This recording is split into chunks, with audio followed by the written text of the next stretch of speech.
Hello guys, welcome to my channel honestly Abhishek, जहां हर दिन होती है एक नए ऑनेस्ट स्टोरी के साथ शुरुआत।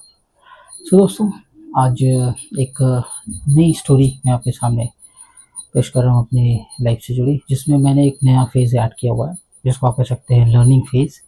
क्योंकि देखिए, वीकली मेरा प्लान ये है कि हर दिन वीक में कुछ एक दिन स्पेशली मैं किसी एक पर्टिकुलर चीज़ के लिए डिसाइड करूँ। जैसे आज मंडे है, सो आज मैं डिसाइड कर रहा हूँ कि एक लर्निंग फेज़, जिसको आप कह सकते हैं लर्निंग एपिसोड।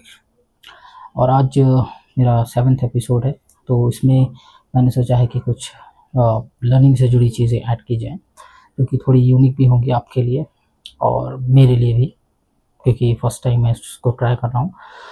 और इसी तरह, जैसे कि वीक में 7 डेज़ होते हैं, तो 7 डेज़ मीन्स 7 स्टोरीज़, जो कि बहुत इंटरेस्टिंग होगी, शायद आपको अच्छी भी लगे।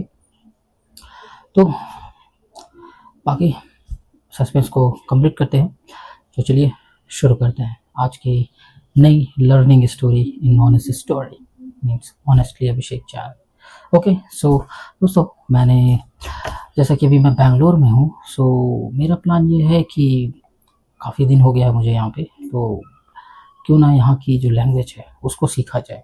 तो अपने लाइफ में इसको, क्योंकि देखिए जिस भी स्टेट में आप रहते हैं, चाहे वो चेन्नई हो, हैदराबाद हो, आंध्रा हो, और मतलब बैंगलोर हो, जैसे कि कर्नाटका से, एज ऑफ नाउ मैंने लगभग इंडिया के, मैं हैदराबाद में भी रहा हूँ, तेलंगाना में भी रहा हूँ, और चेन्नई में भी रहा हूँ, साथ ही साथ। और अब मैं कर्नाटका में, जिसमें यहाँ पे स्पेशली बोली जाती है कन्नड़ बोली। और चेन्नई में मैं था तो वहाँ पे तमिल बोली जाती थी, उसके पहले तेलुगु आंध्रा में। सो इस हिसाब से मैंने अभी लगभग जितने भी स्टेट कवर किए हैं, उनमें उनकी लैंग्वेज मैंने थोड़ी बहुत सीखने की कोशिश की। बट जैसा कि प्रैक्टिस उतनी नहीं हो पाती, जिसकी वजह से, या कह सकते हैं आप, हम यूज़ टू नहीं हो पाते हैं, जिसकी वजह से वो लैंग्वेज कंप्लीट नहीं हो पाती है।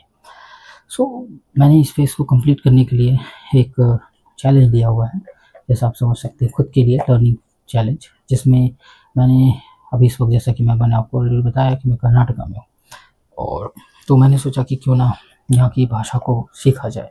क्योंकि अगर आप किसी भी स्टेट में रहते हैं और आपको अगर उसकी भाषा आती है, तो वो सबसे ज़्यादा अच्छी चीज़ होगी आपके प्लस पॉइंट के लिए। आपको वहाँ पर हर चीज़ में बहुत हेल्पफुल होगा, क्योंकि ज़रूरी नहीं कि हर स्टेट में आपको हिंदी मिले या इंग्लिश मिले।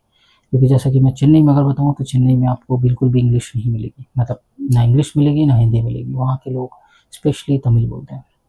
सो वो भी कोर तमिल, तो आप चांस ही नहीं ले सकते कि हिंदी आएगी। बहुत ही रेयर चांस है जिसमें आपको कोई एक या दो मिल जाएंगे जो कि टूटी फूटी हिंदी बोल सके या इंग्लिश बोल सके, अदरवाइज चांस नहीं है। और जैसा कि कर्नाटका में आपको हिंदी, इंग्लिश, यहाँ तक कि पंजाबी और बंगाली, हर लैंग्वेज के लोग मिलेंगे इस स्टेट में, तो आपको हर लैंग्वेज का एक्सपीरियंस हो जाएगा यहाँ पे। बट एनी हाउ, जैसा कि मैं यूपी से हूँ, मेरे लिए हिंदी मेन है। मुझे हिंदी आती है, इंग्लिश आती है, भोजपुरी आती है, थोड़ी बहुत संस्कृत भी आती है। सो मैंने सोचा कुछ नया फेज़ स्टार्ट किया जाए, जिसमें मैं ये लर्निंग फेज़ स्टार्ट कर रहा हूँ। और इसके लिए मैंने एक बुक प्रेफर की है, जो कि मैं आपको शो करता हूँ। ये जो बुक है, ये मैंने परचेज़ की है लोकल शॉप से, और ये बेसिकली बालाजी पब्लिकेशंस की है। बेसिकली कह सकते हैं published by Chennai, 600014 postal code. So ये इसमें आपको मल्टीपल लैंग्वेज में मिल जाएगी। जैसे कि अभी आप देख रहे हैं, तो ये 30 डेज़ में कन्नड़ भाषा सिखाने का देता है। जैसे हम लोग ने पहले देखा होगा, 30 डेज़ में इंग्लिश स्पीकिंग कोर्स का क्लासेस चलती थी, ठीक उसी तरह से ये इंटरनेशनल इंटीग्रेशन लैंग्वेज सीरीज़ में से आती है। और इसमें आपको देखेंगे तो आपको ये हिंदी टू कन्नड़ा भी है, इंग्लिश टू कन्नड़ा भी है, तमिल टू कन्नड़ा भी है, और तेलुगु टू कन्नड़ा भी है। तो ओवरऑल अगर आप देखेंगे तो हर लैंग्वेज में आपको ये मिल जाएगी, ट्रांसलेटिंग की बुक जो है बेसिकली। सो इसमें अगर आप स्टार्ट करेंगे तो बेसिक से स्टार्ट होगा। तो जिसमें सबसे पहले आपको दिखाएंगे कि कैसे लिखना चाहिए स्पेशली। तो जैसे कि आपको मैं शो कर दे रहा हूँ, ये जो पेजेस में आप देख रहे हैं, ये राइटिंग्स है, मतलब हाउ टू राइट, बेसिकली कोई भी लेटर्स को कैसे लिखना है, किस टाइप, तो बहुत ही बेसिक से सिखाया गया। तो अगर देखा जाए, तो अगर आप बेसिकली इसको स्टार्ट करते हैं बेसिक से, तो मुझे जहाँ तक लगता है ज़्यादा टाइम नहीं लगेगा।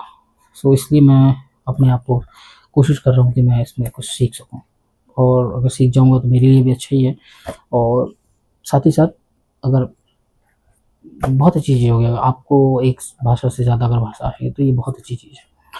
तो बस इसको सीखने की कोशिश में मैं लग रहा हूँ। तो चलिए इसमें से पहला पेज मैं अगर स्टार्ट करता हूँ, जिसमें कुछ वर्ड्स, जैसे कि आज मैं शुरुआत करता हूँ आपके सामने, हालांकि बहुत सारी चीज़ें हैं जो पढ़ना है, क्योंकि ये जो बुक है इसकी स्टार्टिंग मतलब ओवरऑल बेसिक से है, तो आपको क से लेकर यहाँ तक की सारी चीज़ें पहले आपको बताना है, फिर उसके बाद सारी चीज़ों को कैसे जोड़ना है, उनका ओवरऑल बेसिक से। सो इसमें थोड़ा सा टाइम लगेगा, बट फिर भी जैसा कि आज फर्स्ट डे है तो मैं कुछ वर्ड्स आपके सामने बोलता हूँ इसके, जिनका मे बी कुछ वर्ड हमें भी पता चला हो, मतलब मुझे भी पता चलेगा और आपको भी, जिसमें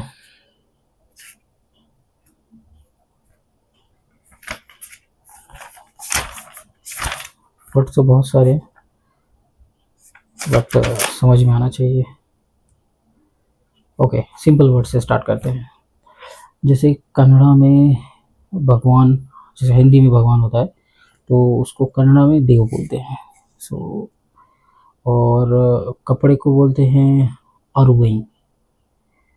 बालक सेम बोला जाता है, बालक की तरह।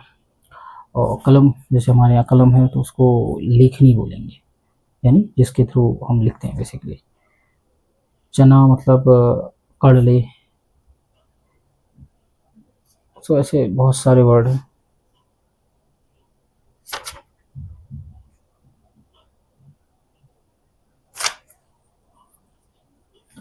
जैसे इसमें सबसे पहले जो हमारे लिए हमको यूजुअल टर्म्स में यूज़ करना होता है वो वर्ड्स मैं आपको बताता हूँ। जैसे है मैं मतलब नानू, ये मतलब इवरू, और हम मतलब नावू, ये मतलब किसी अगर जैसे ऑब्जेक्ट्स के बेस पे आप कहते हैं तो इतू। और तुम, जो हमारे वर्ड में तुम यूज़ होता है उसको बोलते हैं नीनू। तो ये सब बेसिक्स वर्ड्स हैं, तो इनकी स्टार्टिंग में करूँगा, और मे भी आपके साथ मैं इसके वर्ड्स भी शेयर करूँगा वन बाय वन, कि मैं डेली मैं क्या वर्ड सीखता हूँ। कोशिश करूँगा डेली एटलीस्ट 5 से 6 वर्ड में लर्न करूँ और उसको आगे बढ़ाने की कोशिश करूँगा, और फिर धीरे धीरे उनके वर्ड्स को भी लिखने की कोशिश करूँ। तो मेरी पहली कोशिश रहेगी कि मैं उनको लिखना शुरू करूँ। और इसमें जैसे कि नॉर्मली देखेंगे तो नंबर्स जो होते हैं 1 to 100 हिंदी में, 1 से 10, 1 से 100 तक, तो ये वर्ड्स ईजी होते हैं जो कि आपको लगभग कॉमन मिलेंगे। बट कुछ वर्ड्स में चेंजेस होता है, जैसा कि अगर आप तमिल में जाएंगे तो तमिल में वन उंदू बोला जाता है, और यहाँ कन्नड़ा में वंदू बोला जाता है। और नंबर 2 को बोलते हैं एरडू, और 3 को मूरू, 4 को नालगू। सो इस तरह से वर्ड्स होते हैं। बाकी स्टार्ट करते हैं। जैसे आज फर्स्ट है, मुझे भी उतना ज़्यादा नहीं आता, मैं भी फर्स्ट स्टेज पे हूँ। सो अगर आप लर्निंग चाहते हैं तो मैं तो रिकमेंड करूँगा कि ये बुक बहुत सिंपल बेस पे है, तो आप इसको इसके थ्रू स्टार्ट कर सकते हैं। मैंने तो फिलहाल से स्टार्ट किया हुआ है, देखते हैं कैसा चलता है सब कुछ। अगर सब कुछ सही रहा तो मैं भी हो सकता है बोलना सीख जाऊँ। थोड़े बहुत वर्ड्स तो मुझे आते हैं, बट जैसे कि मेरे कलीग्स हैं जो साथ में, उन लोगों को ये सारे वर्ड्स आते हैं, वो बेसिकली वो यहाँ कनाडा के ही हैं, बैंगलोर के ही हैं, तो मैं उनसे भी थोड़ा बहुत सीखता हूँ। बट प्रैक्टिस उतनी नहीं हो पाती है, क्योंकि जैसा कि हमारा रेगुलर जो वर्क होता है वो या तो इंग्लिश में होता है या तो हम थोड़ा बहुत हिंदी में बात कर लेते हैं, क्योंकि उनको सारी लैंग्वेज आती है और हमें सिर्फ हिंदी और इंग्लिश। एनी हाउ, सो आज के ब्लॉग में मैंने आपको बताया कि मैं अपनी लाइफ में ये चीज़ें ऐड कर रहा हूँ। और मैं आपको ये भी बताना चाहूँगा कि मेरे 1 वीक के जो एपिसोड्स होंगे, जिसको आप कह सकते हैं, एक्चुअली मेरा ये पहला सीज़न चल रहा है, द बिगनिंग। तो इस द बिगनिंग में मैं अपनी लाइफ से जुड़ी सारी चीज़ों को शेयर करूँगा, जिसमें हर दिन कुछ नया करने की कोशिश की जाएगी। और वीक में जो भी कह सकते हैं आप, मैं टास्क करूँगा या वर्क करूँगा वो आपके साथ शेयर करूँगा। जिसमें मंडे मैंने चूज़ किया हुआ है लर्निंग के लिए, ट्यूसडे में मैं भी टेक्निकल प्रोडक्ट के रिव्यूज़ दूँगा आपको, और इसी तरह फ्राइडे मैंने स्पेशली डिसाइड किया है, फ्राइडे मीन्स फैमिली। तो इस तरह से मैं आपको डिसाइड करके बता दिया हूँ। बाकी मेरे चैनल पे ऑलरेडी चीज़ें अवेलेबल हैं डिटेल्स में, कि और मेरे जो अभी जैसा कि 7th एपिसोड है, तो ये मैंने चैनल पे अपने प्लेलिस्ट में अवेलेबल कर दिया हुआ है। प्लेलिस्ट ये नॉर्मली हमारी द ऑनेस्ट ईयर के नाम से होगी। तो होप कि आपको अच्छी लगे, और अगर अच्छी लगे तो प्लीज़ आप मुझे लाइक करें और कमेंट करें मेरे कमेंट बॉक्स में, और कुछ शेयर भी आप कर सकते हैं अगर कुछ हो आपके पास में, और अपने दोस्तों के साथ भी इस ब्लॉग को शेयर कर सकते हैं। बाकी आज के इट्स ऑनेस्टली ब्लॉग में आज के लिए बस इतना ही। बाकी मिलते हैं आपसे कल नई ऑनेस्ट स्टोरी के साथ। तब तक के लिए अपना ख्याल रखिए, मस्त रहिए और ज़िंदगी का मजा लीजिए दोस्तों। Thank you.